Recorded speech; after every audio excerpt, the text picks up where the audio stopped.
So good morning, everybody. Thank you for coming to the Families First Coronavirus Response Act Update webinar. Our featured speaker today is Betsy Davis with Whiteford Taylor Preston. Betsy is a partner in the Labor and Employment Group and focuses her practice on advising management in all areas of labor and employment law. She included in that is healthcare and higher education, so she understands the particular needs of her clients in those industries. She represents employers in state and federal courts in the areas of discrimination, fair labor standards, family and medical leave, wrongful discharge, covenants not to compete, breaches of employment contracts, as well as other state and federal employment issues. Betsy provides advice and management training to raise awareness and ensure compliance with employment law, and she routinely reviews and develops employee policies, handbooks, offer letters, employment contracts, separation agreements, and other related documents. So welcome, Betsy. Thank you, Paula. I appreciate your introduction and the invitation to join you all, and welcome everyone. Again, my name is Betsy Davis. I saw some familiar names on the attendee list for today. So hello, all my friends that I've worked with before. I have worked with continuing care retirement communities throughout my 25 years as an employment lawyer. So I'm generally familiar with your employee rosters and the issues that I think you will be facing. And so my goal today was to pull out from these new and evolving statutes that we're all experiencing over the last several weeks, the information that I think will be most helpful to you.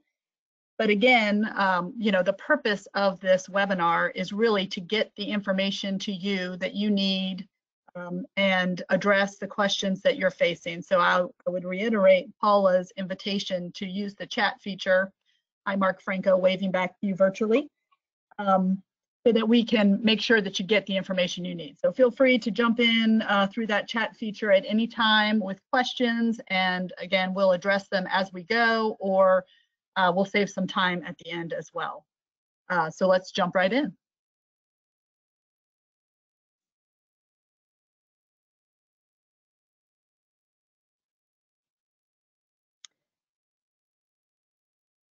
So Paula, I still see you as the presenter. I'm attempting to move the slide forward. There we go. So the Families First Corona Response Act has for us over the last 3 weeks been a little bit of a moving target.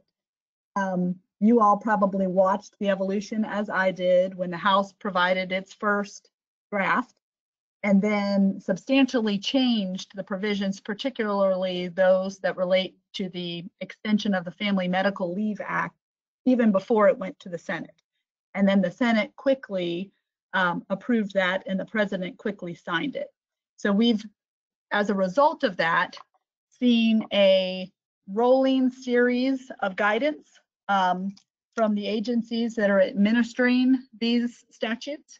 And we have worked to synthesize that information. And so I hope that we can get that to you today. So let's dive right in. Our agenda for today will be these 3 sections that I think are most important to you. The first is the Family Medical Leave Act extension provision that the Department of Labor administers. So this new provision of the Family Medical Leave Act is being administered by the same federal agency that looks at the Family Medical Leave Act in existence before we've been experiencing the coronavirus. Second, we're going to look at emergency paid sick leave, also administered by the Department of Labor. And for our Virginia employers, this is really the first time we have had to deal with required paid sick leave. So we'll talk about that. And then finally, we're going to look forward towards the tax credits. So you all are probably just getting ready to apply for some of these if you have folks that have started leave under either of these 2 provisions, under the Family Medical Leave or the Paid Sick Leave Act. Those provisions are in effect from April 1st, and then the statutes will automatically expire on December 31st, 2020.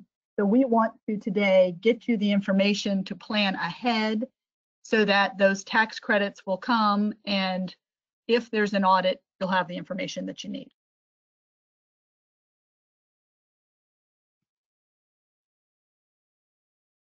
So first, let's start with the Emergency Family and Medical Leave Extension Act.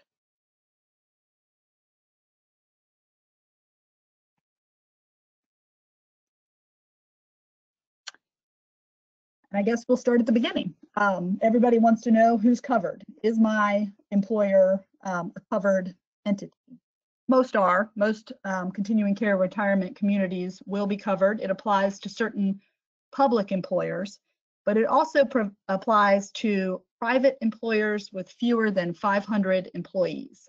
So this is a change for smaller employers. Typically, we're used to the Family Medical Leave Act only applying to those employers that have 50 or more. So we're going to talk about a small sliver of this new category for the Family Medical Leave Act, and that's going to apply to employers with under 50 as well. So again, the new category of leave that we're going to talk about will be job protected leave, just like what we're used to under the Family Medical Leave Act, but it will be paid or partially paid, and we'll talk about the specifics of that shortly. Some folks are looking at whether the exception for small employers might apply to them. So there is an exception. I haven't seen it used much, but with businesses with fewer than 50 employees, they may be exempt from this additional provision of the Family Medical Leave Act under certain circumstances. Typically, employers who are looking at that provision, once they understand the flow of the tax credit, are able to provide the leave. So that's something to keep in mind in case your organization might fit into that category. So let's talk about employees that are eligible. So we know whether or not the employer is covered. Now let's look at whether individual employees that may wish to take this extended leave for this new qualifying reason are eligible. Now this provision is different than what we're used to under the Family Medical Leave Act. Employees are eligible if they have been employed for at least 30 days as of the date of the leave requested. So that is a rolling eligibility provision. One example would be if the employee on the first day they're eligible to request the leave, April 1st, request the leave, they're eligible if they've been employed at least from March 2nd, 2020. Now, we all know, if we've been subject to the FMLA, that this is different than our standard FMLA. That requires that the employee be employed 12 months and the 1,250 hours in order to be eligible. The change in this provision for the Emergency Expansion Act doesn't change the eligibility requirements for all other categories of employees under the Family Medical Leave Act. So for example, if somebody is giving birth and they want to use their FMLA entitlement under the Standard Act, and they have only been employed for 60 days, they won't be eligible for that benefit. Some employers might provide a separate benefit for that. But if that same employee needed to take leave because the daycare that they were planning to place their child in is no longer open, they may be eligible under this provision. So that's how the two work together. It's also a rolling provision. So if the employee requests leave on April 1st and is not yet eligible and again requests leave on May 1st, they may then become eligible because they've been employed for more than 30 calendar days.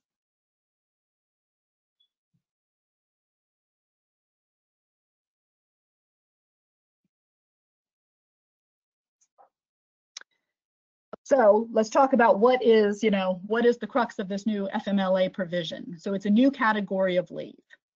The new category obviously is an outgrowth of what we're all experiencing during COVID-19. It applies when an employee is unable to work or telework due to the need for leave to care for a son or daughter under 18 because school or daycare is closed or the child care provider is unavailable. So these have to be folks that are unavailable or groups that are closed because of the coronavirus. There's a little bit of unpacking to do there. What does it mean to telework? If the employee is able to work from home and the employer has work and will agree to allow the employee to work from home, they're eligible to telework, and therefore they wouldn't be eligible for leave under this new provision. We've also seen a little bit of change with respect to the guidance on this definition of child. The statute clearly says the child has to be under 18. The Department of Labor has issued some regulations expanding that definition, indicating that the law will also cover children who are over 18 if they have a physical or mental disability that requires a caregiver who isn't available because of the coronavirus or related shutdowns. So although the statute does not provide that information specifically, there is a change with respect to how the Department of Labor is interpreting those provisions, and we're seeing a lot of that. And then the question, so they have to care for the child. We get a question often about how do we know that the employee actually has to care for their children? And there's a requirement that they provide a certification telling the employer that. There's not much more we can do other than require that certification that's required under the statute. So let's talk for a minute about what the emergency FMLA does not do. So again, it doesn't extend paid leave to the other categories of leave. So if you have somebody for their own serious health condition, cancer, a heart condition, a back condition that needs to take leave, they're not entitled to pay. You're going to follow your normal FMLA policy, and you're going to provide that leave unpaid unless your organization has a policy that provides for a different remedy. In addition, it does not provide for an additional 12 weeks of leave. This has been a question that's come up frequently with clients. So if you have an employee that took FMLA leave from January to the end of March and they've now exhausted their entitlement, if they then need to be home to care for a child, they're not entitled to another 12 weeks of leave. This is a one-time entitlement over your FMLA leave period. Now, different organizations may measure that differently. So your measuring tool, whether it's a rolling 12-week period or whether it's an annual period based on the calendar year, will still apply. They don't get a second 12 weeks of leave.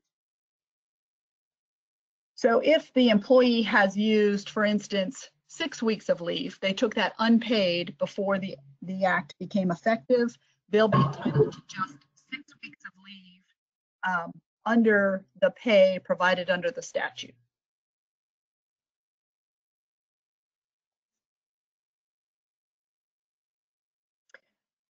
So what employers really want to know is how much leave must the employer provide and how much of that leave is paid. So this is the difference, the fact that we're going to pay for leave under this category. And the answer to that question is that the leave is going to be both paid and unpaid. So the first 10 days of this public health emergency leave will be unpaid.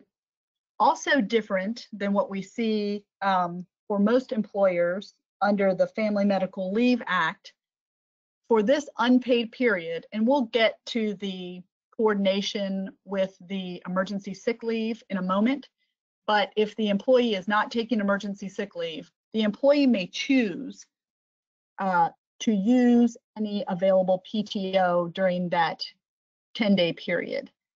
But specifically under this statute, the employer cannot require that the employee use PTO, and that's different than what's provided for under the Family Medical Leave Act.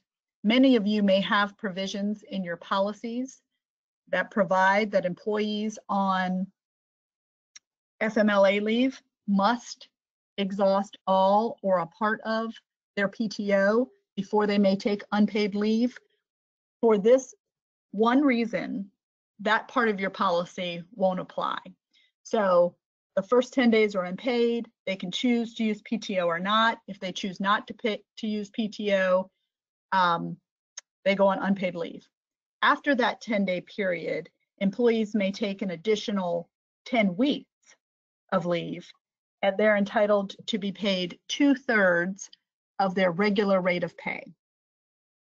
And that's going to be based on the hours the employee normally would have been scheduled to work.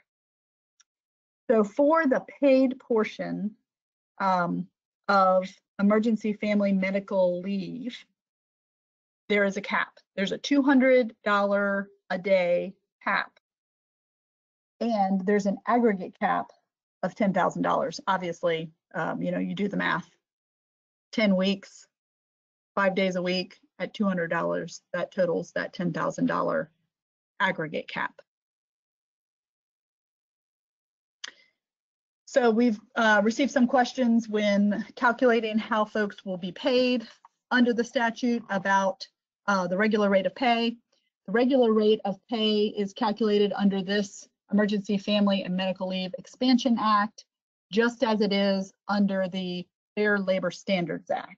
So the regular rate of pay is more than just the hourly rate. It does include that wage or the salary, but it also would include commissions that are paid, bonuses that are paid on productivity, efficiency, performance, or attendance. It would also include payments received in the form of goods that are intended to be part of wages. So an example of that might be room and board if you have somebody who stays on property. And it also includes premium payments other than overtime. So premium payments other than overtime might include a night shift pay differential or premiums paid for hazardous or dirty work, so to speak. So those items have to be included in the regular rate of pay. When we have challenges to or wage claims that come up under the Fair Labor Standards Act, this regular rate of pay calculation is one that comes up a lot. So as we get through this period and as employees either come back to work or there's not work for them to continue to do and claims come, several months down the line, this is probably going to be one of those issues that plaintiffs' lawyers might be looking into. So when you calculate the pay for folks, you want to make sure that you're calculating the regular rate of pay, not just their hourly wage. So there are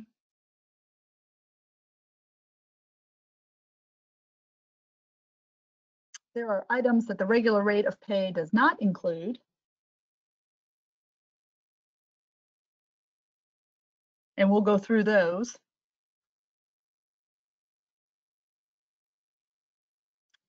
So Paula, it looks like you're presenting again. I'm trying to move to the next slide if you could help. Okay, great. Oh, okay. And then we went one too far. Yeah.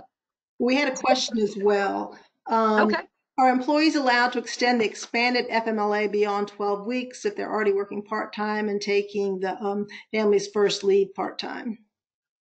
Yes, so that's intermittent leave. And I have some slides about that. We can talk about that now. Employers, under the regular family medical leave are allowed to take intermittent leave for their own health condition. Employees are, for their own health condition. For things like to care for a child who has been born to the family or adopted to the family, the employer can agree to intermittent leave.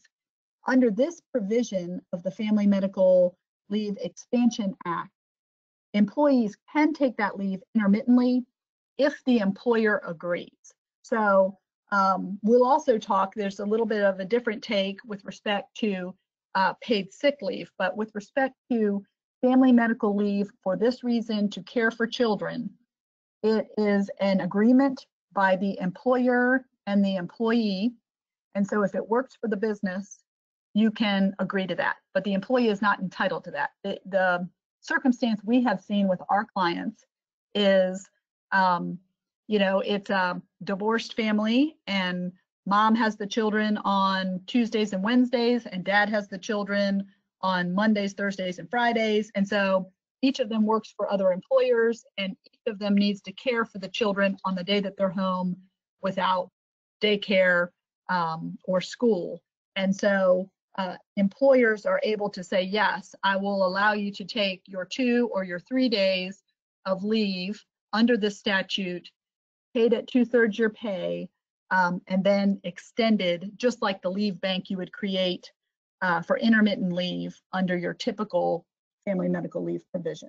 So yes, that's available if the employer agrees.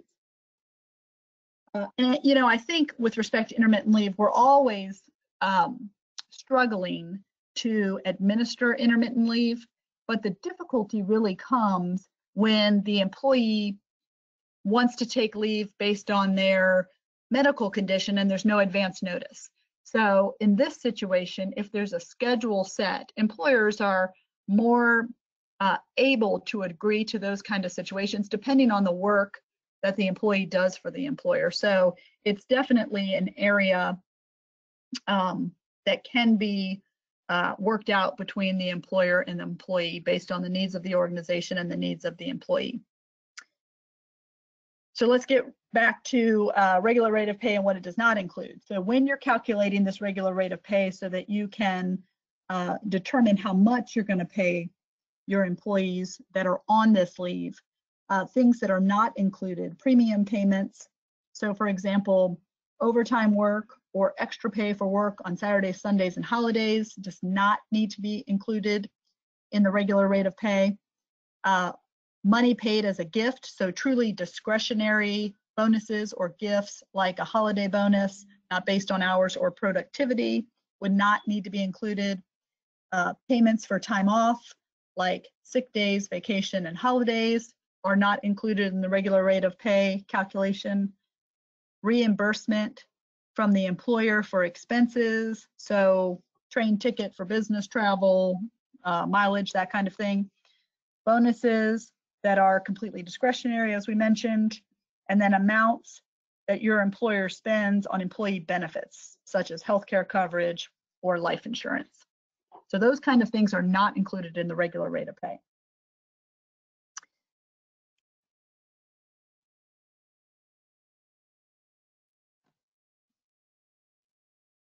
So good question that we just tackled was intermittent emergency family medical leave, and the answer is yes if the employer agrees. So let's tackle the emergency paid sick leave. So again, for most Virginia employers, this is the first time employers have been required to provide paid sick leave. So the Act sets out 6 categories when the employer is required to pay sick leave. The amounts that are paid under each category differ. So we'll kind of go through that and explain that, and then hopefully I'll share with you a resource that you find helpful that kind of brings all of these provisions together.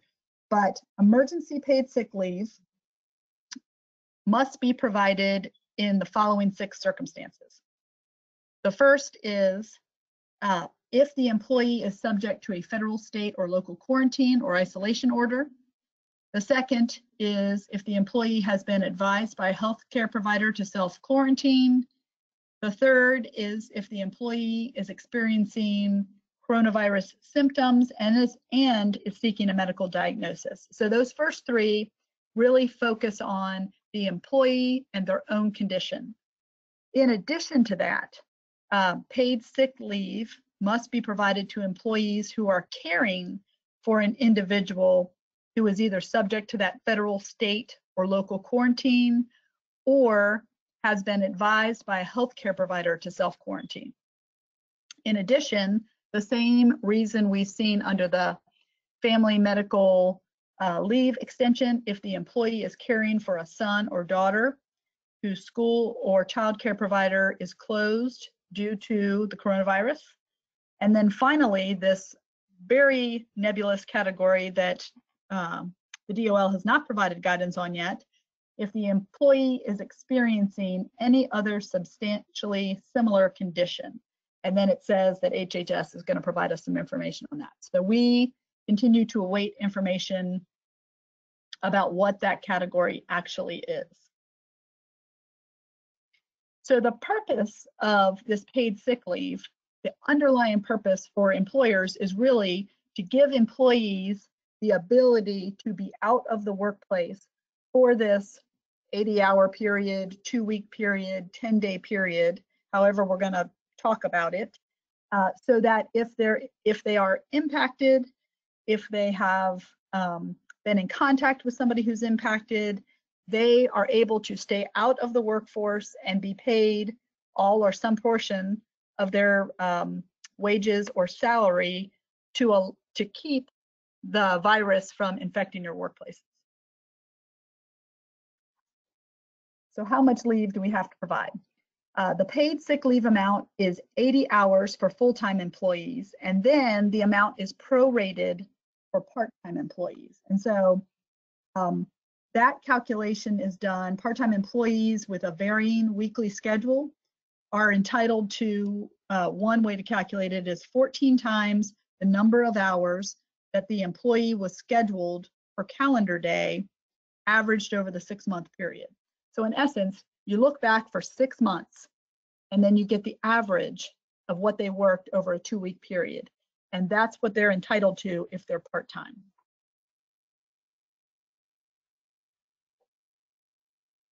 So one question I've received, even though we're not 2 weeks into it, is can employees take this 2-week leave for every one of the 6 reasons and end up with 12 weeks of paid leave? The answer to that is no.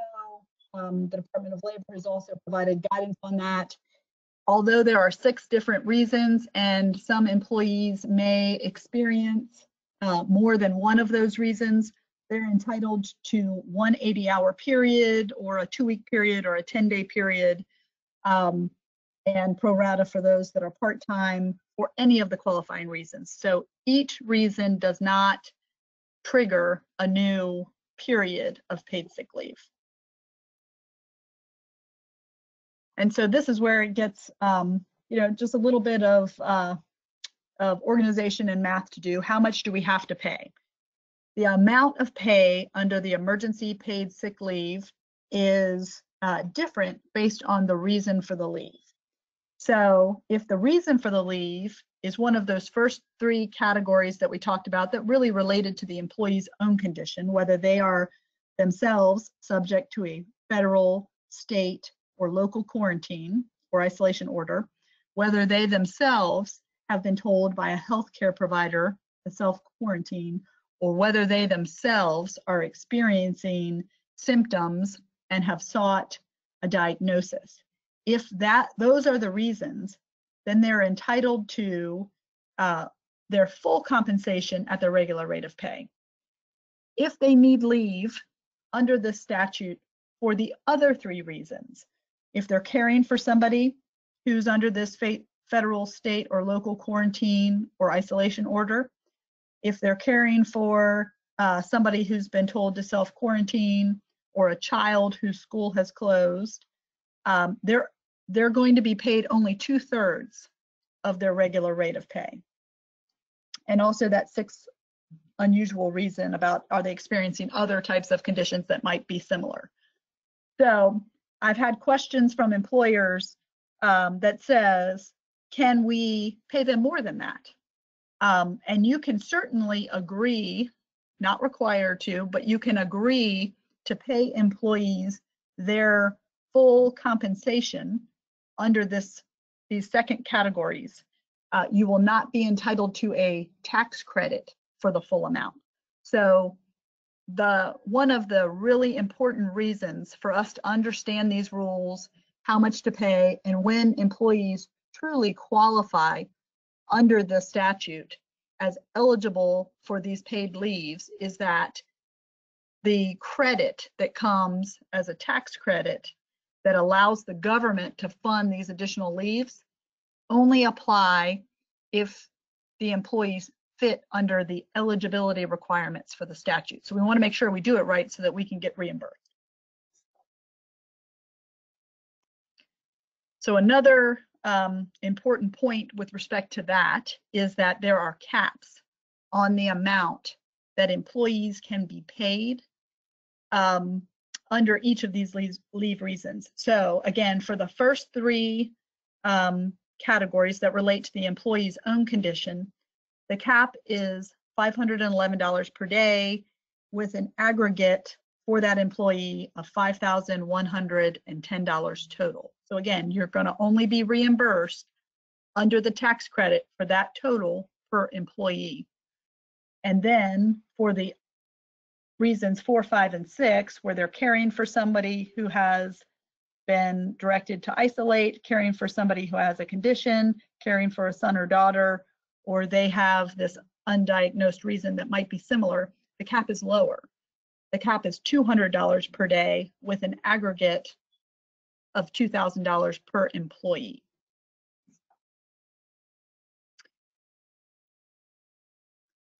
So another question that has come up, many employers were very generous at the beginning of this, and we all know it started, I don't know, a couple weeks into March. So many employers were telling employees to self-isolate if they showed symptoms. If they had a relative that showed symptoms, they were directing them not to come to work. And many employers were paying employees during that period. Some required that they use their PTO or sick leave. Some simply kept them on the payroll, get them out of the workforce, and to ensure that they had a safe working environment.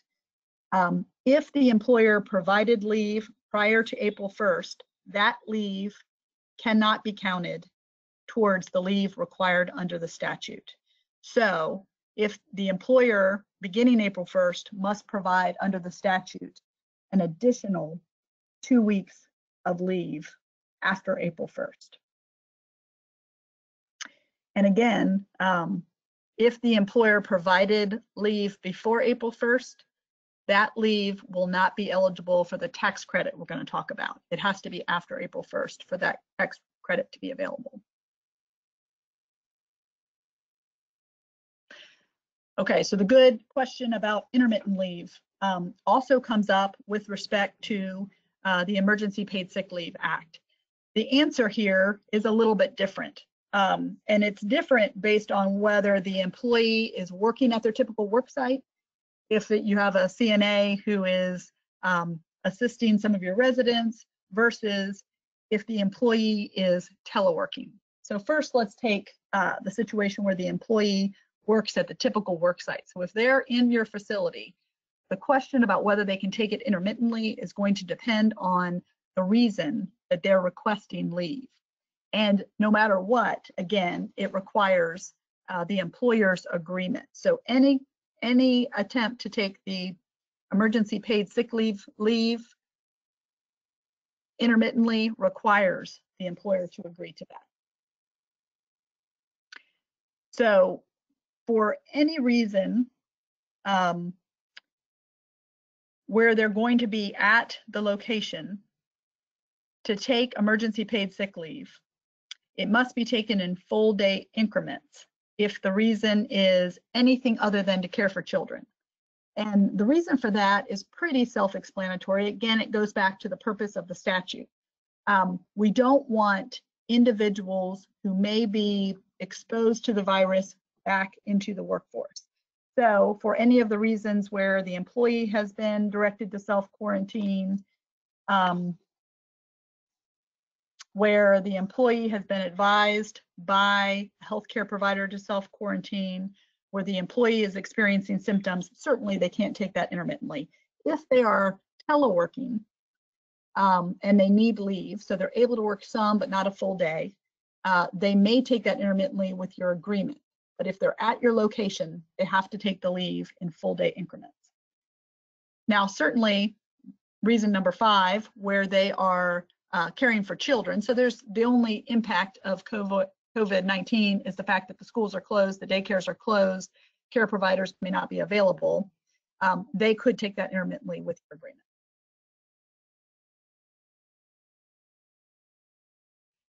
And so we talked just then about the reasons for the leave.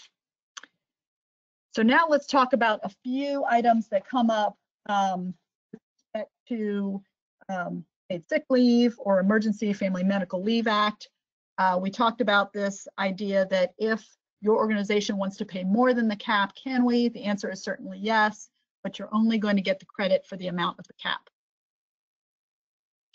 Everybody by now probably has seen this required notice. It's available on the Department of Labor website. They still, interestingly, indicate that folks should post it in a conspicuous place within your establishment. Many people are working remotely. There is not a requirement that the notice be emailed to folks or made available electronically in a place where they could access it. Many employers are doing that just so their employees are aware of their rights. So that is something that's available to you if you're interested in sending that out. So most people have been able to coordinate how the Emergency Family Medical Leave and the Emergency Paid Sick Leave Acts are working together.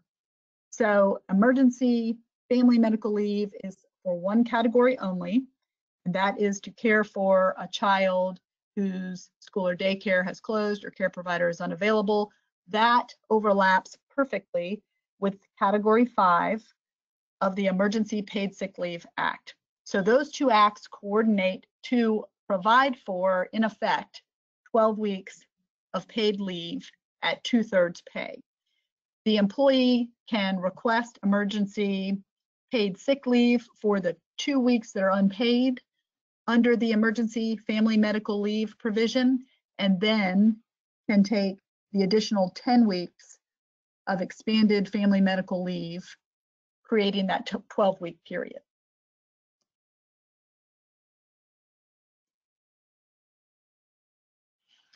So looking forward to the ultimate tax credit and what information we need in order to support that, we're going to look at what documentation should you be requesting from your employees when they request this kind of leave. And I've gotten a number of questions from clients about what can we ask for, what should we ask for, what do we need to support the tax credit.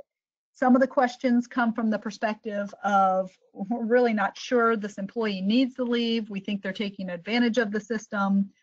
I think we have some limitations there, but the important point is to make sure you have what you need so that you can support the tax credit and get reimbursed for the amount paid out under these provisions. So certainly employers will need the name of the employee requesting leave, the dates for which the leave is requested. The reason for the leave is particularly important because there are so many reasons that could qualify, and a statement from the employee that he or she is unable to work because of the reason. So a lot of the questions that we've gotten revolve around, how do we really know if they're the caregiver for the child? How do we really know if they have to care for, you know, a family member, a spouse, a parent who has been impacted by this? And you know, the Department of Labor and the IRS are both pointing to this statement from the employee. So that's an important focus. Then the documentation that you'll want to get, both to support the need for the leave, but more importantly, to support the tax credit, will depend on the category that the employee has requested leave for. So the following information is information recommended by the Department of Labor, but what's really important to note is that you can ask for additional information. One of the things that we have been going back and forth on in this unusual time is the idea of, can I request a doctor's note? You can absolutely request a doctor's note, and you can absolutely follow your typical policy. The CDC and many state, including the Virginia health departments, have been encouraging employers not to require physicians' notes because the medical community was so overrun for a while. We're seeing some lessening of that. My recommendation to employers has been, it's okay to ask for information from healthcare providers. I would be lenient with respect to time periods that you require these notes within, because there is some delay in getting in to see a doctor. I think the telemedicine has really blossomed during this time, and I have seen employers who are able to get this information from physicians. So for category 1, where the employee is going to use paid leave for their own quarantine or isolation order, requiring the government entity that issued the order would be important. So folks on the, was it the Pacific Princess or whatever the cruise ship was, when they came off and they had to be quarantined for 14 days, that would fit under that category. Or for categories 2, 3, or 6, where the employee wants to use the paid leave for their own self-quarantine, either because they've been directed to do that or because they have symptoms, then the employee should provide the name of their healthcare provider who gave them the directive, and it's okay to ask for a doctor's note, understanding that it might take them some time to get that. I think if they're getting a diagnosis, they're going to have a physician's note. Then for category 4, where the employee uses paid sick leave to care for an individual who is subject to one of these quarantine orders, the employer should ask for the name of the government entity that issued the order if it's one of those government quarantines, or the healthcare provider who directed the employee to self-quarantine. And again, it's okay to ask for a doctor's note on that. And then finally, category 5, where the employee is going to use paid sick leave or family leave to care for a child whose school or daycare has closed. The employer should have in its record, so it can get the tax credit, the name of the children, typically the ages of the children since they need to be under 18, the name of the school or daycare that is closed. Many times employers are asking for information about the school closing, easy to get on online, and then a representation that there is no other suitable person who can care for the children during the period in which the leave is requested. So that's really been the issue that's caused most questions. I'm going to suggest to you a format for getting that, where you'll get that type of certification from the employee, and then you'll have it when you need the tax credit.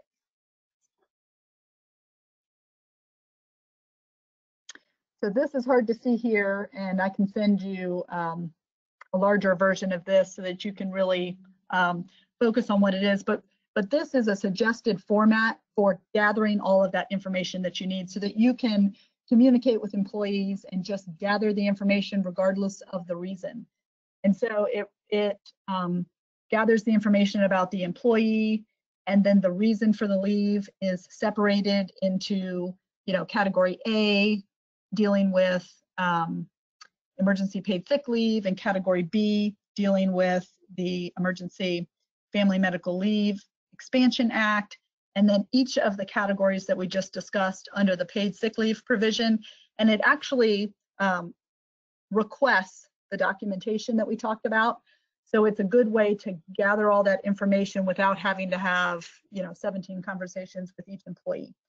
It also requests the first day of leave and the return date. Under these provisions, employees are limited to a certain amount of paid leave under the statute. They may need additional time off. Good to understand that going into it, and then you all can talk about how your regular PTO policy, sick leave policy, or other type of leave policies can come into play to help these employees. And then it has a provision for the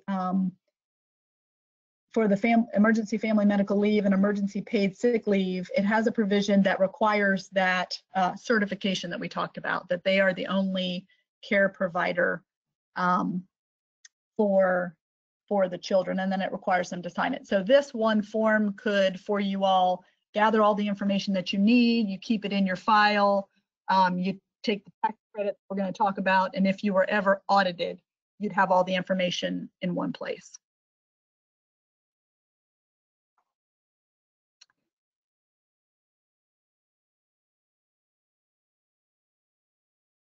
Okay, so I see a question here. Can a healthcare provider who is exempt from these two acts choose to follow one of the acts? Could we provide the paid sick leave without providing the emergency FML? If so, can the employer still receive the tax credits? So, Kathy, I think you are talking about provisions that exempt certain healthcare employees, and that exemption is fairly broad because it doesn't just relate to a healthcare provider, a nurse, a doctor. It also includes in that businesses that coordinate with healthcare providers. Under that exemption, the employer may choose to apply the exemption or not. So, although the rule exempts certain healthcare providers and emergency responders from the definition of eligible employee for the purposes of both the paid sick leave and the emergency family medical leave provisions, the employer may have some employees who do not meet the definition. So some may meet the definition and you may need them to work. So you may apply the exemption to them. Some may, so your question really relates to that longer period under the FMLA. You may apply it to exempt folks from the ability to take the 12 weeks. You may choose not to apply it to exempt folks from taking the paid sick leave, so the 2-week period. And then yes, you'd still be entitled to the tax credit. So that exemption is something that the employer gets to control and either apply or not apply. I hope that answered your question. Shoot me a chat if it didn't. So we'll pivot for a minute then to the tax credit that Kathy is talking about in her question. And so the tax credit has been designed so that employers get 100% reimbursement for the required paid leave. Health insurance costs are also included in the credit, and the employers are not going to face tax liability for these payments. So fast funds, I'll tell you, that is a term quoted by the IRS. We haven't been through a payroll period yet. I think it will be fairly quick, certainly easy to obtain from the perspective that employers are entitled to an immediate dollar-for-dollar tax offset against payroll taxes. So that will be immediate. You won't be paying those taxes. You can offset for your group of employees that are taking leave from the entire payroll taxes that your group is paying. And then if you have more of a offset than payroll taxes that you're paying, you may apply to the IRS. It has been said that the IRS will provide the funds within a 2-week period. Again, I haven't had any clients apply and actually receive it to test whether that period is appropriate. So if you do need to apply for the tax credit, this form has just come out from the IRS, form 7200. That's what you would have to file in order to get your credit. So this is the resource that I thought might be helpful to you all to pull together both types of leave under the Family First Corona Response Act and put in one place for you what you have to pay, what the caps are, what the max days are, and what the maximum credit that you'll be entitled to receive is.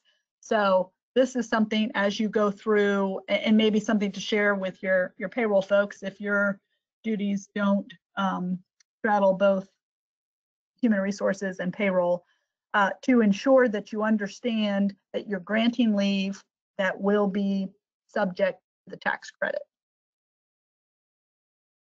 So I have a couple of examples here. I don't want to not have time for questions, so maybe we'll go through some of these, but not all of these. And this just kind of walks through how folks will be paid and what credit folks will receive. So the first example deals with the Paid Sick Leave Act. Barbara is employed by a CCRC as a nurse practitioner. Her healthcare provider advises her to self-quarantine for 14 days, so that fits under category 2 of our chart. She self-quarantines from April 12th to the 25th and is unable to work or telework. Barbara's regular pay is $36,500 per year, which equates to $525 per day. So we know that there's a $511 limit on category 2. Barbara is impacted for 14 days, but we know there's a 10-day limit. So the employer pays sick leave of the maximum amount, even though her full pay would be more than that. And then the employer gets the credit of the full amount. And the credit can also include prorated health insurance.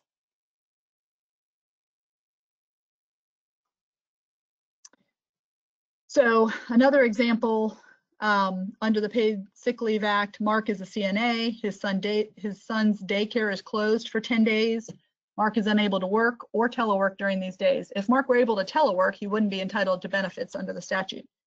Mark's regular pay is $26,000 or $100 per day.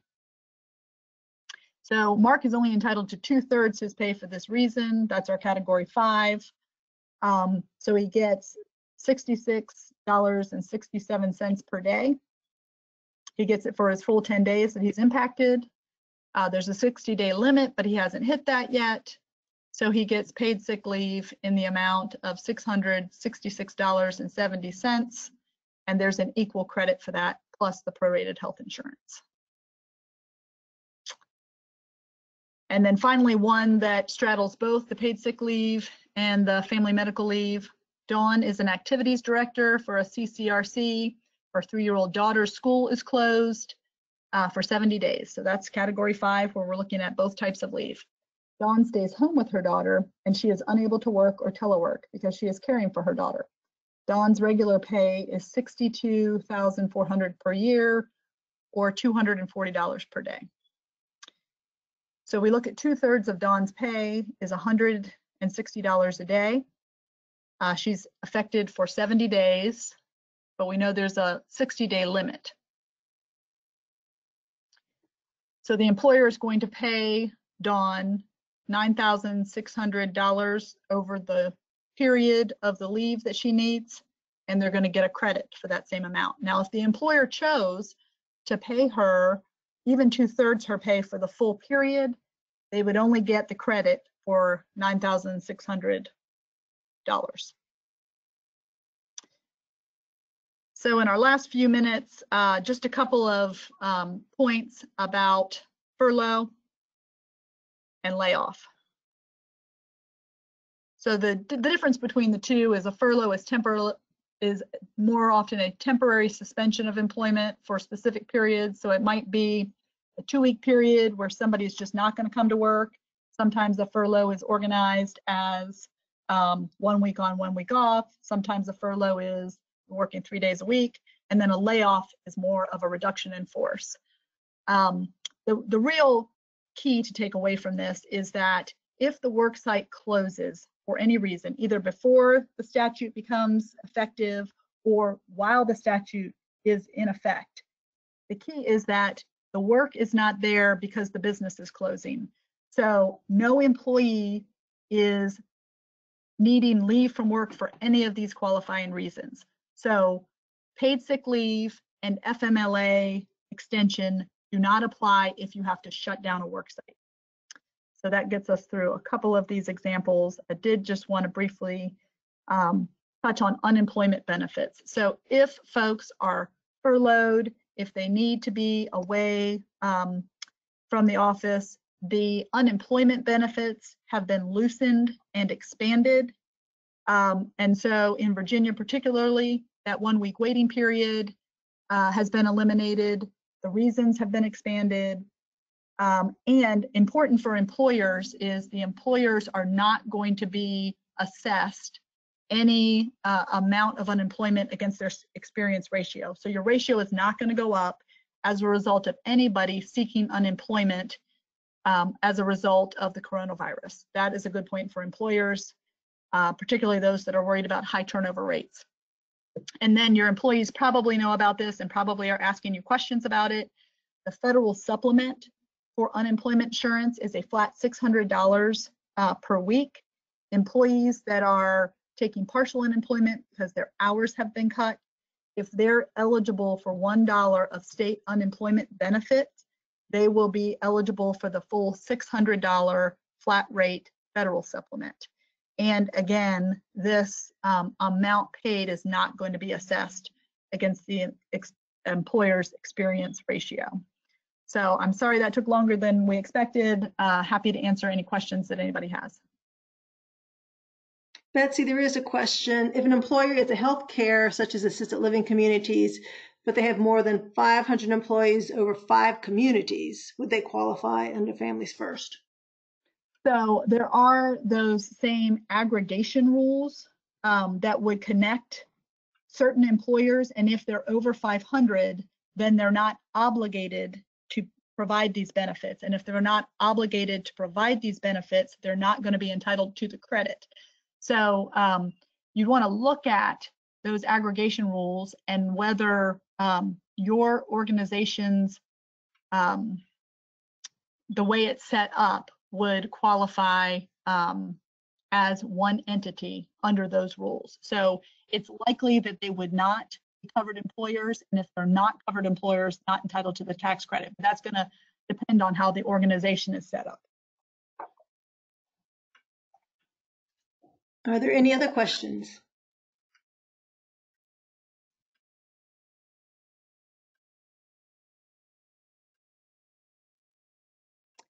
Can you clarify the difference between a stay-at-home order issued by the governor versus an isolation or quarantine order? Right. So most of those orders, for instance, the order in Virginia does allow employees to go to work. So we have looked at the Virginia order, and the Virginia order does not qualify under this provision of the Paid Sick Leave Act because it doesn't mandate that employees not go to work.